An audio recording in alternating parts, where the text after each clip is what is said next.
આજના વિશ્વ મચ્છર દિવસ નિમિત્તે બડોલી પ્રાથમિક શાળા નંબર 1માં આરોગ્યની ટીમ મચ્છરના ઉપદ્રવથી થતા રોગો વિશે માહિતી આપવા માટે આવેલ છે, તો આપણે તેમને સાંભળીએ.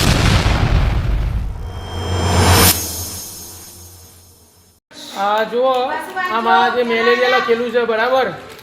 આમાં શું લખ્યું છે? જુઓ, મેલેરિયા એ એનાફિલિસ માદા મચ્છર કરડવાથી પરોપજીવી જંતુ માણસના શરીરમાં દાખલ થાય છે.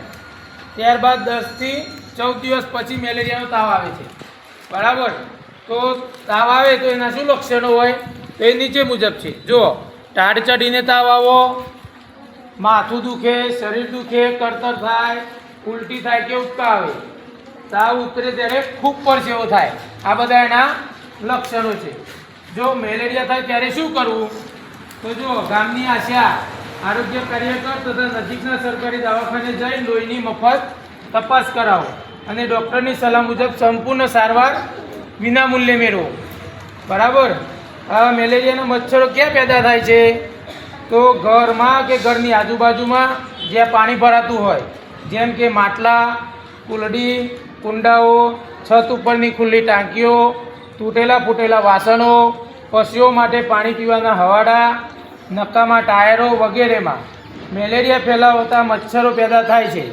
મેલેરિયાના મચ્છરો જમા થયેલા ચોખ્ખા પાણી કે ધીમે ધીમે વહેતા પાણી, તળાવ તથા નદીના કિનારેના અનાજના ખેતરો, સિંચાઈના સ્ત્રોતો, અવાવરું કૂવાઓ વગેરેમાં પેદા થાય છે. ચોમાસામાં વરસાદ પછી મચ્છર ઉત્પત્તિ સ્થાનમાં વધારો થતાં મચ્છરોની સંખ્યામાં વધારો થાય છે. જો નીચે મચ્છર નિયંત્રણ માટે શું કરશો એની માહિતી અહીંયા આપેલી છે, બરાબર. તો જો, પાણી ભરેલા તમામ વાસણો, પીટ, ટાંકા, ટાંકીને હવાચુસ ઢાંકીને રાખો, તેમજ અઠવાડિયે એકવાર ખાલી કરી સૂકવીને સાફ કરો. બીજી વસ્તુ છે, ઘરની આજુબાજુમાં પાણીનો ભરાવો ન થવા દો. નાના ખાડા, ખાબોચિયા માટીથી પૂરી દો અથવા પાણી વહેડાવી દો. પાણીનો નિકાલ ન થઈ શકે તેવી જગ્યા ઉપર કેરોસીન કે બળેલું ઓઇલ કે અન્ય ઉપલબ્ધ તેલનો છંટકાવ કરો.